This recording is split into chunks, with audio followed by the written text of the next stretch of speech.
यीशु मसीह के नाम से आप सब शुभ संदेश के दर्शकों को फिर से मैं स्वागत करती हूँ। धन्यवाद करती परमेश्वर ने हम सब की जिंदगी में एक और दिन दिया है ताकि हम कुछ समय यीशु मसीह के चरणों में बैठ के पवित्र शास्त्र बाइबल से हम देख सके, सीख सके, समझ सके, अमल कर सके, उनकी आशीषों का वारिस बन सके, एक जयवंत मसीह जीवन बिता सके। छोटी सी प्रार्थना के साथ इस कार्यक्रम को हम शुरुआत करेंगे। महान सामर्थी पिता, राजाओं का राजा, प्रभुओं का प्रभु, ईश्वरों का ईश्वर, पूरा ब्रह्मांड को रचने वाला, नियंत्रण रखने वाला परमेश्वर, आपके स्वर्ग से हम कनेक्टेड होके प्रभु उन आत्मिक आशीषों का प्रभु यीशु काम में लाने वाले हो सके और आपका राज्य को फैलाने के लिए इस्तेमाल करने वाले हो सके। तेरा राज्य आए, तेरी इच्छा पूरा हो, यीशु मसीह के जीवित नाम से मांगते, आमीन आमीन आमीन। जो विषय लिया है the ministry of John the Baptist, यूहन्ना बपतिस्मा देने वाला का सेवकाई के बारे में आज हम देखेंगे कि उसके बारे में हम समझेंगे। पवित्र शास्त्र बाइबल से हम समझेंगे और वो हमारे मसीह जीवन में हमारे लिए उनके जीवन से क्या हम सीख सकते हैं वो भी हम देखेंगे। सबसे पहले यूहन्ना का मतलब क्या है? What is the meaning of John? English में जॉन बोलते हैं और हिंदी में यूहन्ना बोलते हैं। यूहन्ना मतलब क्या है? गॉड इज ग्रेशियस, परमेश्वर अनुग्रहकारी परमेश्वर है ना। गॉड इज ग्रेशियस, कितना अच्छा मीनिंग है ना। तो इनका जो पैदाइश के बारे में हम सबसे पहले देखेंगे कि the birth of John the Baptist, ये पैदाइश कैसे हुआ है। एक इनका जो माता पिता जो है एलिजाबेथ और जकरिया, जो ये दोनों लेवी गोत्र का लोग है और ये जकरिया जो है ये याजक के रूप में परमेश्वर के भवन में वो सेवा करते थे और बहुत साल तक इनके पास औलाद नहीं था। They didn't have children and Elizabeth was barren। बहुत समय तक इनके पास बच्चों का आशीष नहीं थे और वो वेट करते करते बहुत थक गए होंगे। और एक दिन ऐसे हुआ था जब वो सेवकाई कर रहे थे, उनके पास स्वर्ग से फरिश्ता आए और बात करने लगा। वी रीड फ्रॉम लूका 1:13 से 17 तक मैं पढ़ रही हूँ। परंतु स्वर्गदूत ने उसे कहा, हे जकरिया, भयभीत ना हो, क्योंकि तेरी प्रार्थना सुन ली गई है और तेरी पत्नी इलिसिबा से तेरे लिए एक पुत्र उत्पन्न होगा और तू उसका नाम यूहन्ना रखना। तुझे आनंद और हर्ष होगा और बहुत लोग उसके जन्म के कारण आनंदित होंगे, क्योंकि वो प्रभु के सामने महान होगा।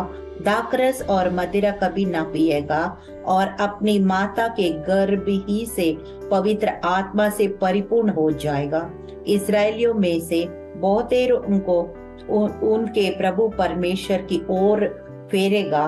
वो एलिया की आत्मा और सामत में होकर उसके आगे आगे चलेगा कि पितरों का मन बाल बच्चों की ओर फेर दे और आज्ञा ना मानने वालों को धर्मियों की समझ पर लाए और प्रभु के लिए एक योग्य प्रजा तैयार करे। कितना अच्छे अच्छे बातें प्रभु ने ऑलरेडी उसका पैदाइश से पहले ही उसका पिताजी से भविष्यवाणी कर रहे हैं कि आपका ये आप दोनों का ये बांझपना दूर हो गया, अब आपके पास एक पुत्र होगा और उसका नाम यूहन्ना रखना है। और फिर वो क्या क्या काम करेगा ये सब मैंने आपको पढ़ के सुनाया है। कितना बड़ा काम करेगा यीशु मसीह के लिए, बहुतों को मन फिराने का अवसर बनेगा। कितना बड़ा अच्छा योजना थी और इतना अच्छा भविष्यवाणी उस बच्चा होने से पहले ही हो चुका है। तो how great this man would be, hallelujah. और लेकिन क्या हुआ है आगे, जैसे हम आम आदमी क्या होता है इस संसारिक जीवन में हो के हम शरीर के बातों में, नेचुरल थिंग्स के ऊपर हम ज्यादा यकीन करते हैं और सुपर नेचुरल जो अलौकिक बातों में जितना हम यकीन करना है उतना नहीं कर पाते हैं ना। तो उसी तरह से यहाँ पे जकरया भी कुछ ऐसे ही किया। लूक 1:63 एंड 64 उसमें लिखा है, जब उसने जकरया विश्वास नहीं कर पाया क्योंकि वो ऑलरेडी बुजुर्ग हो चुका होगा, और फिर इस कारण वो बहुत समय तक ऐसे, उस फरिश्ता ने बोला जब तक ये भविष्यवाणी मैंने बोला जब तक वो पूरा नहीं होगा आप ऐसे गूंगे रहोगे, यू विल बिकम डम till these things will be fulfilled. ऐसे ही हुआ। और फिर जब उसके पत्नी ने गर्भवती हुई और बच्चा जन्म लिया और फिर उसके बाद नाम करने का समय आया, तो फिर ये जो रिश्तेदार होता है वो क्या कर रहे थे, वो पिता का नाम को सरनेम लगा के कुछ कुछ नाम सजेस्ट कर रहे थे। तब उसने ऐसा किया, एक जकरया ने, लूक 1:63-64 मैं पढ़ रही हूँ, उसने लिखने की पट्टी मांग कर लिख के दिखाया, उसका नाम यूहन्ना है, और सबों को आश्चर्य हुआ। तब उसका मुंह और जीभ तुरंत खुल गए और वो बोलने और परमेश्वर का धन्यवाद करने लगा। हालेलुया। सो जब उसका भविष्यवाणी पूरा हुआ तो तब उसका मुंह जो बंद था वो भी खुल गया और पहली बार उसने प्रभु का धन्यवाद भी किया। इस तरह से यूहन्ना का पैदाइश हुआ। और एक भविष्यवाणी भी आया है जकरया के पास, वो भी मैं आपको सुनाती हूँ, ध्यान से सुनिएगा। बहुत लंबा भविष्यवाणी है और मैं सारा कुछ नहीं पढ़ रही हूँ, सिर्फ 2-3 वचन जो बहुत ज्यादा इम्पोर्टेंट है वो आपको सुनाती हूँ। लूक 1:76-79। और तू हे बालक परम प्रधान का भविष्यवक्ता कहलाएगा, क्योंकि तू प्रभु का मार्ग तैयार करने के लिए उसके आगे आगे चलेगा, कि उसके लोगों को उद्धार का ज्ञान दे जो उनके पापों की क्षमा से प्राप्त होता है। ये हमारे परमेश्वर की उसी बड़ी करुणा से होगा जिसके कारण ऊपर से हम पर भोर का प्रकाश उदय होगा, कि अंधकार और मृत्यु की छाया में बैठने वालों को ज्योति दे और हमारे पांवों को कुशल के मार्ग में सीधा चलाए।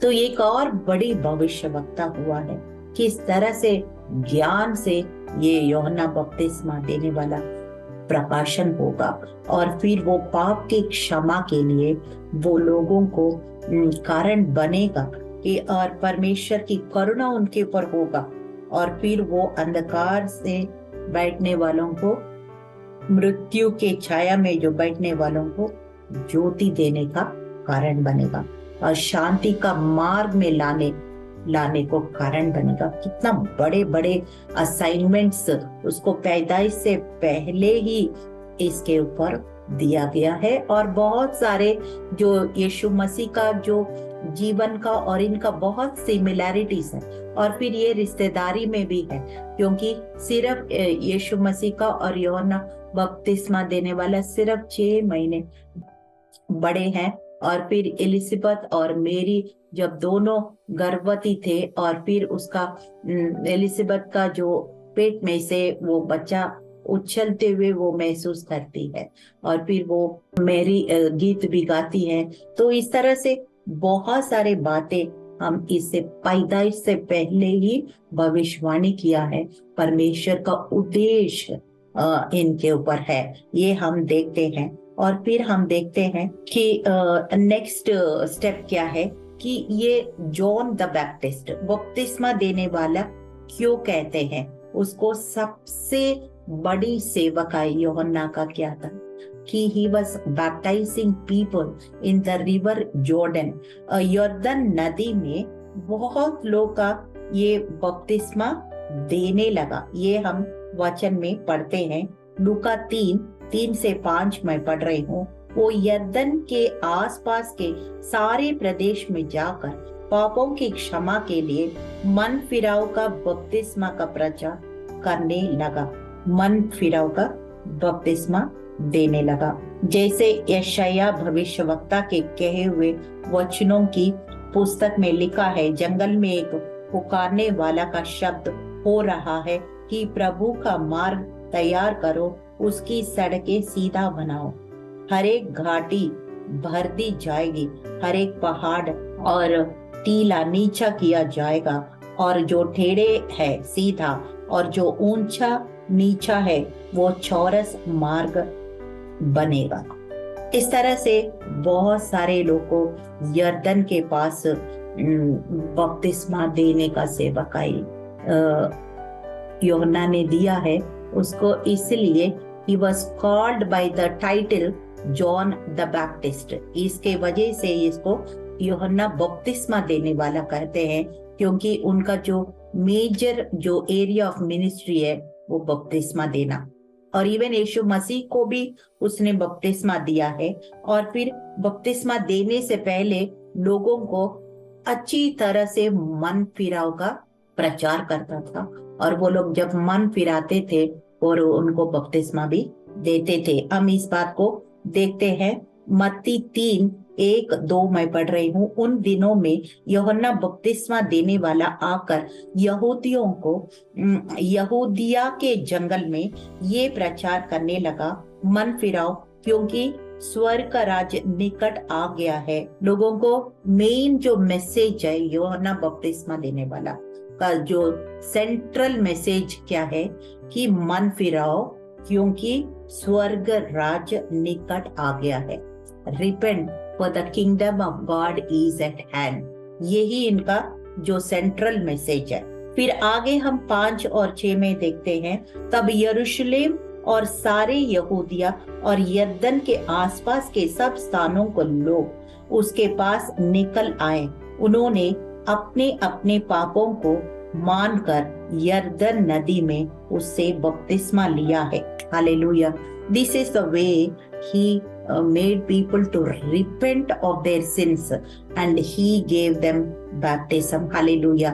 और फिर हम उसके बाद एक नेक्स्ट पॉइंट हम देखते हैं, उनका लाइफस्टाइल कैसे था, उनका जीवन का सरली कैसे था। हम देखते हैं मत्ती 3 और 4 में ये बात लिखा है, यूहन्ना ऊंट के रोम का वस्त्र पहने थे और अपनी कमर में चमड़े का कटी बंद बांधे हुए, और उसका भोजन टिड्डियों और वन मधु था। So he was living a very consecrated life. इसका मतलब क्या है? एक अलग किया हुआ जीवन, मतलब वो दुनिया के तरीके से नहीं जी रहा था। वो रह भी ऐसे जगह में जहाँ पे प्रार्थना के लिए शायद बहुत समय मिल जाता होगा, और फिर अलग से भीड़ में से अलग होके वो रहता था, जंगल जैसे इलाका में रहता था, और पहनता भी वही कपड़े जो वहां मिलते थे। ऊंट ज्यादा होता है डेजर्ट्स में, तो उसका ऊंट का जो बाल से या चमड़े से जो बना हुआ कपड़े पहनना, वहां पे जो मिलता था जंगल में ज्यादा का शहद और वो कुछ प्रकार का जो टिड्डियों का, इस तरह से वो very simple life and very dedicated and consecrated lifestyle. Hallelujah. और फिर उसके बाद हम देखते हैं कि he was giving warning of judgment, कि अगर परमेश्वर का चेतावनी देता रहता था, he used to warn about the judgment day, about the wrath of God, परमेश्वर का क्रोध का दिन के बारे में लोगों का चेतावनी दे रहा था। क्यों देना पड़ा इसको? क्योंकि इसलिए अगर परमेश्वर का भय नहीं होता तो लोग अपनी मनमर्जी करेंगे, जो चाहे करेंगे, किसी को भी कुछ भी करेंगे, कुछ भी बोलेंगे, तो they will live a loose life, and God doesn't want us to lose life. He want a focused life and God-centered life. कि परमेश्वर हमें चाहते हैं कि एक परमेश्वर का लिखा हुआ जो उनकी योजना में लिखा हुआ एक ब्लूप्रिंट हमारे लिए बाइबल बताता है, in the volume of the book there is a book of life for each person. मैंने ये भी एपिसोड बनाया, जो प्रत्येक व्यक्ति का जीवन का उद्देश्य लिखा हुआ है परमेश्वर रचने से पहले। उनके अनुसार हम जिएंगे तो हम उनके अपने हमारे मालिक को हम प्रसन्न करेंगे, नहीं तो अपनी मनमर्जी करेंगे तो उनका खिलाफ हो जाएंगे और उनका क्रोध का कारण बनेंगे। परमेश्वर नहीं चाहते, इसलिए योना बपतिस्मा देने वाला इस्तेमाल किया। And he was warning about the judgement day, about the wrath of God. परमेश्वर का क्रोध के बारे में भी लोगों को वो सिखा रहा था। ये हम पढ़ते हैं लूक चैप्टर 3 वर्स 7 to 9। जो भीड़ की भीड़ उसे बपतिस्मा देने वालों को निकल कर आती थी, उसे वो कहता था कि शाम के बच्चों, तुम्हें किसने जता दिया कि आने वाले क्रोध से भागे? अतः मर फिराव के योग्य फल लाओ, और अपने अपने मन में ये ना सोचो कि हमारा पिता अब्राहम है, क्योंकि तुमसे कहता हूं कि परमेश्वर इन पत्थरों से अब्राहम के लिए संतान उत्पन्न कर सकता है।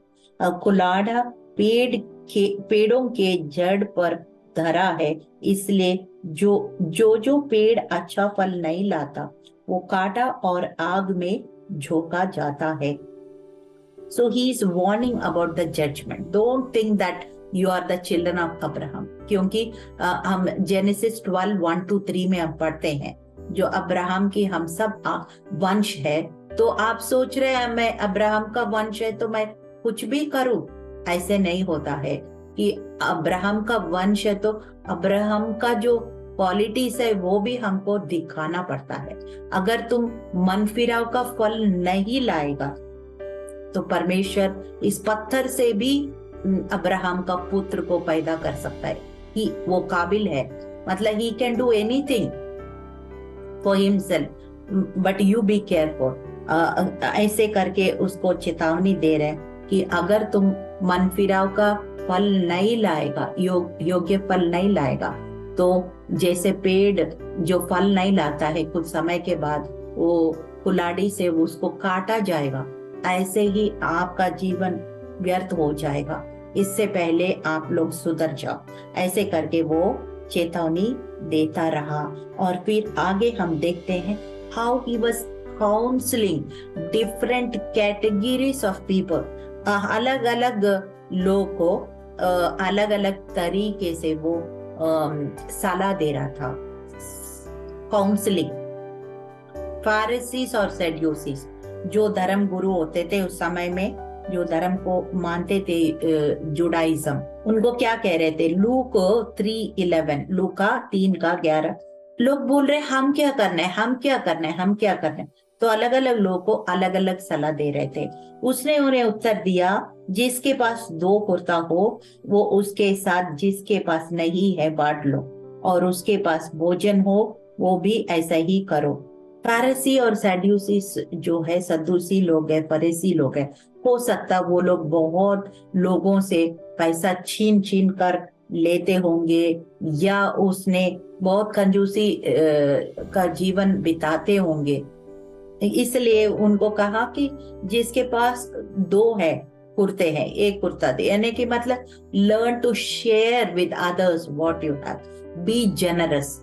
ये उनको फारसी और सद्दूसी लोग को कहा। और फिर उसके बाद चुंगी लेने वाले आए थे, हम क्या करें? मन फिराने के बाद हम क्या करें? तो उसने कहा जो तुम्हारे लिए ठहरा गया है उसे अधिक ना लेना। तो पहले चुंगी लेने वालों को लोग बड़े घृणित दृष्टि से देखते थे, घृणा से देखते थे। क्यों? जक्कई भी ऐसे था ना, वो चुंगी लेने वाला था। लेकिन जब यीशु मसीह उनके जीवन में आया, उसने बोला प्रभु जो कुछ मैंने अधर्म का पैसा लिया वो सब वापस करूंगा। इसे he was repenting and he told I will give back everything that I have collected falsely। ऐसे ही ये चुंगी लेने वाला अगर 100 रुपया चुंगी लेना होता है तो ये लोग 400 लेते थे। इसलिए उनको कहा जितना बनता है वो उससे ज्यादा अधिक चुंगी नहीं लेना है, क्योंकि उनका भी मेहनत का पैसा है, पसीना का पैसा है, तो उनको ज्यादा क्यों लेते हो? एक गलत बात है। तो और उसके बाद सिपाही लोग, सोल्जर्स, वो लोग आए हैं, हम क्या करना है? सिपाही ने भी उससे कहा हम क्या करें? उसने कहा किसी पर उपद्रव ना करना और ना झूठ दोष लगाना और अपने वेतन पर संतोष करना। So he told the soldiers, just because you have strength and power, don't try to bully others. मतलब वो दूसरों को अपना पावर मत दिखाओ, ऐसे मत करो कि झूठ का दोष मत लगाओ किसी के ऊपर, कि अपना ईमानदारी से जियो। इस तरह से यूहन्ना ने वहां पे सेवकाई किया, मन फिराव का सेवकाई वहां पे किया है। और फिर हम देखते हैं नेक्स्ट पॉइंट है हाउ ही वाज हम्बल, कैसे नम्रता को उसने अपने जीवन में दिखाया। जल्दी से मैं 2-3 वचन पढ़ना चाहती हूँ। मैं पढ़ रही हूँ लूक 3:16-18। यूहन्ना ने उन सबसे कहा, मैं तो तुम्हें पानी से बपतिस्मा देता हूँ, परंतु आने वाले हैं जो मुझसे शक्तिमान है, मैं तो इस योग्य भी नहीं कि उसे जूतों का बंद खोल सकूं। वो तुम्हें पवित्र आत्मा और आग से बपतिस्मा देगा। उसका सूप उसके हाथ में है और अपना खलियान अच्छी तरह से साफ करेगा और गेहूं अपने खत्तों में इकट्ठा करेगा, परंतु भूसे को आग में जो बुझने की नहीं जला देगा। अतः बहुत शिक्षा दे कर लोगों को सुसमाचार सुनाता रहा। So he didn't say I am great, कि उसने इतना संख्या बड़ी भीड़ इनके पीछे हो रहा था, उसको घमंड आने का बहुत चांसेस था, मगर वो घमंड नहीं हुआ है। उसने ये नहीं कहा मैं ही मसीहा हूँ, उसने कहा मैं केवल एक मार्ग तैयार करने वाला हूँ और मेरे से बढ़कर जो मेरे थोड़ा बाद में जो मेरे से बढ़कर वो व्यक्ति जो यीशु मसीहा जो आएगा, उसका मैं जूता भी नहीं खोल सकता हूँ। और वो तो मैं तो पानी का आपका बपतिस्मा देता हूँ, लेकिन वो तो आपको आग से और पवित्र आत्मा से देगा। So he is already glorifying Jesus, but he is not glorifying him, his ministry or anything. Hallelujah. ये तो सबसे बड़ा ह्यूमिलिटी को दिखाता है। और फिर उसने ये भी अनाउंस किया, he announced that when he saw Jesus, जब यीशु मसीह ने उसने देखा, उसने उनको अनाउंस भी कर दिया है। अनाउंस हिज मिनिस्ट्री मतलब ये जगत का पाप को उठाने वाला परमेश्वर की मेमना है। मतलब इस एक लाइन में, एक सेंटेंस में पूरा मैसेज आ जाता है। तो he is the lamb of God who is going to pay the price of the sins of the whole mankind. ऐसे करके यीशु मसीह ने बपतिस्मा देने वाले ने यीशु मसीह का आगमन का अनाउंसमेंट कर दिया है। He already told, कितना नम्रता देखिए, he saying I am not the bridegroom, मैं दुल्हा नहीं हूँ, मैं दुल्हा का शब्द सुनता हूँ और हर्ष हो जाता, I will be glad। and then फिर उसने कहा कि वो बढ़े और मैं घटूं। इस तरह से हम यूहन्ना का हम देखते हैं, ह्यूमिलिटी को देखते हैं, नम्रता को देखते हैं। आखिर में लेकिन उसमें जैसे बहुत सारे इंसान की जो कमियां होती है ना, जैसे इंसान है तो कुछ कमियां भी होती है, सारे स्ट्रेंथ नहीं होते हैं। ऐसे ही इनके अंदर भी बोल्डनेस तो है उनके प्रीचिंग में, लेकिन थोड़ा सा कुछ उसका जो शब्द है थोड़ा शार्प भी थे, मतलब थोड़ा सा ज्यादा शार्प भी थे। इस वजह से उसने, हेरोद वहां पे राजा था उस जगह में, और उसने जो गलत काम किया उसने सीधा जाके उनको बोल दिया। और फिर उसने अपने भाई का जो पत्नी को अपने पास रखा, इस बात बोल दिया। तो उसने मरवाना चाहता था, लेकिन लोगों के डर से उसने सिर्फ बंदी गृह में डाला था। और जब उस जो भाई की जो पत्नी थी वो एक मौका ढूंढ रही थी उसको कैसे मरवाना, और फिर एक समय देखकर बड़े चालाकी से यूहन्ना बपतिस्मा देने वाला का सर काट के उसने मरवाया था। और फिर हम देखते हैं जब यूहन्ना बपतिस्मा देने वाला बंदीगृह में थे, तो फिर जो व्यक्ति इतने बड़े बात जो किसी ने नहीं कहा, यीशु मसीह के बारे में कहा, उनके बारे में भी वो डाउट करने लगा। यूहन्ना का बपतिस्मा देने वाला का जो पैदाइश हमें समझ में आता है कि जो परमेश्वर के लिए कोई काम कठिन नहीं है। हालेलुया। और फिर हम दूसरा लेसन देखते हैं, जैसे जकरिया ने इस बात को विश्वास नहीं किया कि उनका बेटा जन्म होगा, तो वो गूंगे हो गया कुछ समय तक, जब तक उस बातें पूरा नहीं हुआ। So what do we understand? हम लोग ये समझते हैं we should not doubt God's power और हिज वर्क। तीसरा है यूहन्ना बपतिस्मा देने वाला एक सिंपल एंड डेडिकेटेड लाइफस्टाइल। कि ये नहीं है कि हाँ हम सिंपल रह सकते हैं, लेकिन सिंपल रह के भी परमेश्वर के लिए पराक्रम के काम कर सकते हैं। और फिर हमको नम्रता, कैसे उसने नम्रता दिखाया, बिल्कुल एरोगेंस और प्राइड, गर्व उसके जीवन में नहीं था, तभी उसने यीशु मसीह का अनाउंसमेंट किया है और उनको आगे बढ़ाया है। उसके बाद हम देखते हैं कि बोल्डनेस तो चाहिए हमें प्रचार करते समय, लेकिन उसके साथ साथ हमें मॉडेस्ट भी रहना है। We can say may be यूहन्ना बपतिस्मा जो बोला था उसी बात को हम दूसरा तरीके से भी शायद बोल सकते हैं। He was little sharp in his preaching. Maybe he should use some modest words. जैसे कि सर्प संतान, ब्रूड ऑफ वाइपर्स, ऐसे करके उसने एड्रेस किया। बहुत सारे बातों में उसने बड़ा शार्प वर्ड्स यूज किया। और फिर उसके बाद जो हेरोदेव राजा है, उनके पास पावर है, तो he could have told that same thing maybe in a different way. Whatever, we should use boldness but with modesty. That is what I believe. तो इस तरह से हम इनकी सेवकाई पर कुछ भी हो, अंत में हम देखते हैं बहुत बड़ा सेवकाई किया हो। और फिर छोटा मोटा कुछ कमजोरियां हो सकता है, लेकिन उसके बाद भी बड़ी बड़ी सेवा किया और यीशु मसीह का सेवकाई के लिए बहुत रास्ता को आसान कर दिया है। तो हम भी यीशु मसीह का दोबारा आगमन के लिए इसी तरह जो बादलों में पहला थिस्सलुनीक 4 अध्याय में जो लिखा है, Jesus Christ will come with thousands of saints at the blow of the trumpet.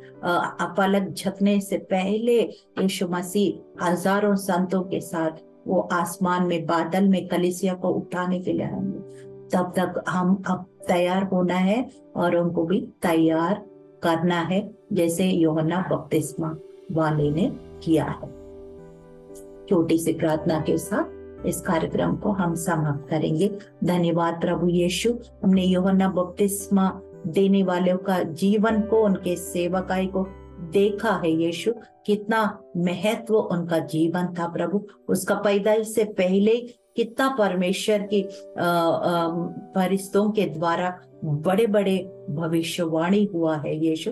ऐसे ही प्रभु यीशु हमें भी प्रभु इस्तेमाल करो, एक एक दर्शकों को इस्तेमाल करो प्रभु। और हम अपने आप को पर यीशु मसीह का आगमन के लिए, दूसरे आगमन के लिए, जैसे उसने पहले आगमन के लिए उसने तैयारी किया, हम भी दूसरे आगमन के लिए अपने आप को तैयार हो और उनको भी तैयार करें। प्रभु यीशु मसीह के जीवित और सामर्थी नाम में इस प्रार्थना को हम मांगते।